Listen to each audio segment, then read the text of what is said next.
Oke, halo guys, welcome back to Korea Ramit bersama orang Korea yang medok. Buat popole yang punya pacar, ya kalau misalnya nggak punya pacar nggak apa-apa, kan pasti punya orang tua. Kita ngelihat orang tua, kalau misalnya mereka itu berantem ya, kan ada kalanya pasti setelah itu baikan ya toh. Kalau misalnya nggak baikan langsung, mungkin 2 hari setelah itu ataupun 1 minggu setelah itu. Dan kalau misalnya udah nikah, mungkin harus cerai. Tapi kalau pacaran nggak cocok ya tinggal putus ya toh. Nah, tapi di video kali ini aku mau menceritakan sebuah cerita pasangan suami istri yang habis berantem mereka itu berpisah. Berpisahnya ini bukan dari suami istri menjadi mantan suami dan mantan istri, melainkan berpisah dari dunia ini. Langsung kita mulai. Kejadian yang mau aku ceritakan ini terjadi pada tanggal 19 Mei tahun 2006 di kota Seoul daerah Jungnanggu. Di situ ada sepasang suami istri. Si suami dan si istri dua-duanya bermarga Kim, jadi untuk mempermudah tak sebut sebagai si suami dan si istri aja. Mereka berdua ini lumayan tua, tapi enggak tua-tua banget, usia 40 tahunan. Dan untungnya pasangan ini masih belum punya anak. Jadi pada tanggal itu si suami sama si istri ini berantem dan adu mulutnya ini terkesan kayak nggak selesai-selesai. Kayak bener-bener saling nyalain terus. Yo kamu yang salah, yuk kamu yang salah, kamu yang salah, kamu yang salah. Tapi kamu lebih salah, kamu lebih salah. Loh tapi salahku ini lo masih nggak ada apa-apanya dibanding salahmu. Kayak gitu itu. Dan karena ini terus berlanjut, si istri ini udah nggak tahan. Akhirnya si istri ini memutuskan untuk keluar dari pertengkaran itu. Alias waktu berantem gini, tiba-tiba si istri ini keluar dari tempat dan meninggalkan si suaminya sendiri. Mungkin kita yang lagi tidak ada di dalam pertengkaran itu, kita bisa paham. Maksud dari si istri meninggalkan tempat itu tujuannya adalah, oke, kayaknya kamu sama aku dua-duanya ini terlalu emosi. Yuk kita tenangkan hati dulu, baru kita coba bicara. Toh sekarang nggak ada ujungnya. Tapi di satu sisi, kalau kita lihat dari sudut pandangnya si suami, kesannya apa? Kesannya kayak, loh, ini kita lagi ngomong kok langsung ditinggal. Ini orang kurang ajar, ini nggak sopan. Loh jelas-jelas aku lagi ngomong kok moro-moro ditinggal. Ya kayak marahnya itu jadi lebih lagi gitu loh untuk si suami. Pokoknya si istri ini mau meninggalkan tempat, si suami yang melihat itu menjadi lebih marah. Langsung si suami ini ngejar si istri, badannya ditarik dan langsung dicekik di tempat itu. Dan jujur kejadiannya ini terjadi di luar apa yang bisa dimainkan sama si istri. Karena itu juga merupakan suaminya yang udah tinggal bareng dan juga orang yang udah berjanji bakal hidup bersama selama-lamanya ya toh. Tapi tiba-tiba si suami ini mencekik dan cekiannya ini bukan cuman kayak mau menakuti, tapi terus-menerus berlanjut. Dan bahkan mengakibatkan si istrinya meninggal dalam waktu yang begitu singkat. Ya benar-benar dibunuh. Di situ si suami ini menjadi sedikit kayak kosong gitu pandangannya, terus terkesan dia ini agak bingung gitu. Nah, di sini pastinya kita itu mikir kayaknya si suami ini menyadari kesalahannya ataupun dia menyesali apa yang dia perbuat. Enggak. Si suami bukannya dia kaget karena istrinya meninggal, melainkan dia itu kaget karena dia nggak memikirkan gimana caranya membuang jasad dari istrinya. Jadi untuk meninggalnya si istri itu dia nggak kaget, tapi dia itu kaget loh. Ini udah meninggal, buangnya gimana yo? Nah di situ dia kagetnya. Dan setelah dipikir-pikir, si suami ini tiba-tiba kepikiran satu ide. Yowis, istriku ini tak potong kecil-kecil, tak masukkan ke kantong plastik. Habis gitu nanti tak buang ke tempat lain. Yowis, aku tak gitu aja. Nah itu adalah ide dari si suami. Yang dilakukan oleh si suami apa? Dia langsung menyiapkan pisau dan juga beberapa kantong plastik. Pertama-tama tubuh istrinya itu ditaruh di atas kantong plastik biar darahnya itu nggak kececeran kemana-mana. Setelah itu istrinya itu benar-benar dipotong dan dimasukkan ke dalam 3 kantong plastik. Dan setelah dimasukkan, kantong plastiknya ini dipindahkan ke mobil si suami. Setelah itu si suami mengendarai mobil ini dan menuju ke Jungangcheon. Cheon itu artinya kayak sungai kecil gitu, ataupun kayak tempat aliran air gitu ya. Jadi bukan sungai yang gede, benar-benar air yang mengucur. Dan biasanya di Seoul ini cukup banyak karena ada Han River di tengah. Cheon ini adalah saluran air kecil-kecil yang menuju ke Han River itu. Oke, jadi si suami membawa tubuh istrinya yang udah dia potong-potong ke Jungangcheon. Dan sesampainya di situ, 3 kantong plastik itu langsung dibuang di situ begitu aja. Setelah itu si suami kembali ke rumahnya dan beraktivitas seperti biasanya. Kalau misalnya ada tetangga tanya, "Loh Pak, istrinya mana?" "Oh ya, lagi ke rumah mertua." Waktu ditanya sama orang tua si istri, "Oh ya, dia lagi liburan sama teman." Dan ini berlangsung selama 3 bulan. Dan mungkin untuk beberapa pol-pol yang mungkin tinggal bersama orang tua ataupun yang belum menikah, mungkin ngerasa kok bisa 3 bulan membohongi keluarganya sendiri. Tapi aku yang udah nikah ngerasa 3 bulan nggak terlalu susah sih. Yo bilang aja lagi kemana, bilang aja kemana. Itu kayaknya nggak terlalu susah. Apalagi kalau orang tua, ya kedua belah pihak orang tua udah mempercayai anak-anaknya dan juga pasangannya. Nah, kenapa tadi aku bilang 3 bulan? Karena ada suatu kejadian yang terjadi di bulan Agustus, tanggal 22 Agustus tahun 2006. Kejadian ini terjadi di daerah Songdonggu. Jadi kalau misalnya dilihat Jungranggu sama Songdonggu, ini memang lumayan jauh kalau dilihat jaraknya. Tapi kalau misalnya dibilang nempel, ya lumayan nempel juga.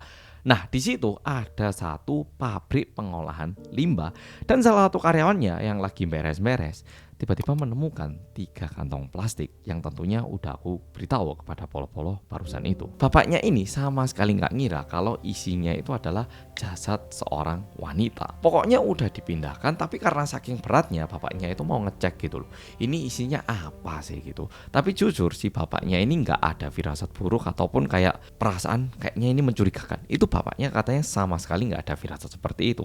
Jadi setelah dipindahkan, bapaknya buka ini kantong plastik dan di situ bapaknya itu kaget banget karena isinya adalah tubuh manusia yang sudah membusuk. Bayangkan udah 3 bulan dan bulan Mei, Juni, Juli, Agustus ini merupakan musim-musim panas di Korea. Jadi pembusukannya itu bakal lebih lagi. Dan bapak yang menemukan ini langsung melaporkan kejadian ini ke kepolisian. Mendapatkan laporan itu, polisi langsung datang ke tempat itu. Lalu polisi berusaha mengidentifikasi siapa korbannya ini. Tapi seperti yang udah kita tahu, jasad si istri ini udah dipotong-potong dan dimasukkan ke 3 kantong plastik yang berbeda. Dengan 1 kantong plastik ini nggak cukup untuk mencari tahu siapa korbannya. Kayak sidik jari, muka, mungkin nggak di 1 kantong. Udah gitu, karena pembusukannya ini lumayan parah, polisi pun mengidentifikasikan korbannya ini adalah seorang perempuan berusia sekitar 30-40 tahunan dan meninggal sekitar 6 hingga 12 bulan yang lalu. Tapi masalahnya kebetulan di tahun 2006 itu di awal tahun itu sempat ada kejadian mutilasi dan korbannya ini ditemukan di kota Cheonan. Sehingga kepolisian daerah Songdong ini mikir jangan-jangan ini merupakan bagian tubuh dari korban yang juga ditemukan di Cheonan kemarin.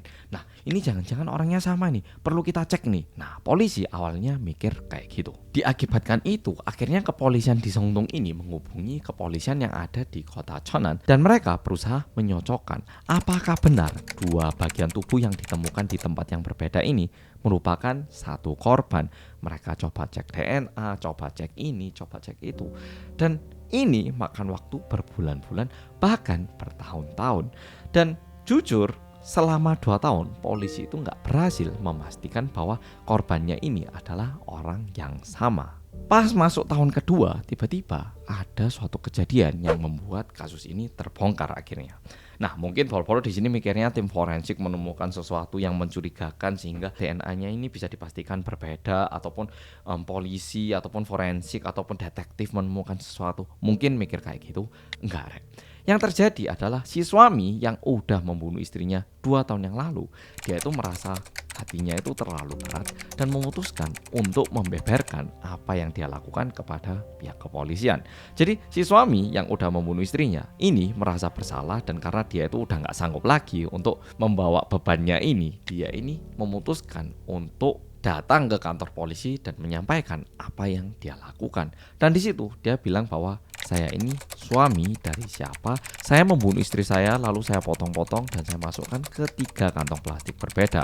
Dan salah satunya ini adalah yang ditemukan di daerah Songdonggu kemarin. Seperti yang bisa polo-polo bayangkan, karena pelakunya ini udah menyerahkan diri, setelah itu gampang banget polisi menginterogasi dan berdasarkan data ini disampaikan kepada jaksa, lalu ini juga dibawa ke sidang. Dan kalau berdasarkan interogasi yang dilakukan oleh kepolisian kepada si suami, alasan mengapa si suami ini membunuh istrinya yaitu karena dia itu terlalu marah, tidak bisa mengendalikan emosinya sendiri. Jadi bukan merupakan pembunuhan berencana, melainkan merupakan pembunuhan spontanitas. Dan alasannya kenapa si suami ini memutuskan untuk menyerahkan diri, karena dia sendiri itu takut banget. Dia mau kemana takut ketahuan, dia mau kemana juga takut ketahuan. Padahal di media ataupun kepolisian, mereka itu masih nggak tahu siapa korban yang meninggal ini. Tapi si suami, dia sendiri itu kayak merasa kayak, wah ini kalau orang-orang tahu aku pembunuh gimana ya? Loh, ini aku kalau kemana terus ketahuan gimana ya? Dia sendiri yang merasa nggak nyaman dan memutuskan untuk menyerahkan diri. Ya kalau dipikir sih menurutku ini normal banget. Apalagi si suami ini mungkin dia itu adalah orang biasa, bukan orang yang memang suka membunuh ataupun merupakan seseorang yang memiliki fetish yang aneh. Ya menurutku dia ini orang yang normal. Makanya selama 2 tahun itu dia merasa begitu susah dan memutuskan untuk menyerahkan dirinya. Jadi bisa dibilang si suami ini udah gak mau lagi bersembunyi di balik selimut rasa bersalah. Jadi daripada terus merasa bersalah kayak gini, mendingan wis aku tak menyerahkan diri ya wis. Kayak gitu. Dan akhirnya di tahun 2009 akhirnya si suaminya ini menghadiri pengadilan dan di pengadilan dia ini dijatuhi hukuman penjara selama 15 tahun. Ini mungkin terkesan lama karena 15 tahun, tapi kalau dilihat apa yang udah dia perbuat, sebenarnya 15 tahun ini juga bisa dipandang sebagai waktu yang lumayan singkat. Karena dia ini udah membunuh istrinya sendiri, udah gitu dimutilasi dan dibuang. Alias pembunuhannya itu bukan semata-mata cuman kayak karena marah, tapi ada juga tujuan untuk menutupi pembunuhan yang dia lakukan. Namun hakim melihatnya kayak gini, ya memang dia udah membunuh, tapi dia ini loh orangnya baik, orang dia itu nggak tahan untuk menutupi apa yang dia udah perbuat. Rasa bersalahnya yang menyadarkan dirinya. Jadi hukumannya 15 tahun aja. Hakim bilang kayak gitu. Dan buat pol-pol yang mungkin pintar matematika, 2009 ditambah 15 berapa? 2024. Jadi bentar lagi bakal bebas. Lebih tepatnya di bulan September yang mendatang. Oke, pol-pol, video kali ini sampai di sini. Mungkin ada pol-pol yang merasa, oh ini pembunuhannya nggak terlalu menyeramkan ataupun tragis karena bukan seorang psikopat gitu. Tapi kalau dipikir-pikir, menurutku ini merupakan pembunuhan yang paling menyeramkan. Karena seseorang yang paling kita percayai adalah seseorang yang menghabiskan nyawa kita sendiri, bayangkan. Dan alasan yang digunakan untuk membunuh adalah cuman karena nggak bisa mengontrol emosi. Yo bayangkan orang yang sekarang tinggal serumah dengan Polo-Polo itu adalah seseorang yang menusukkan pisau ke tubuh Polo-Polo. Lebih menyeramkan, ya toh. Oke, Polo, video kali ini sampai di sini dan aku sendiri melalui video kali ini jadi kayak lebih sadar lagi pentingnya mengontrol emosi kita karena nggak tahu apa yang bisa terjadi ketika kita membiarkan emosi mengontrol diri kita. Oke, jadi makasih sudah nonton dan sampai jumpa di video berikutnya.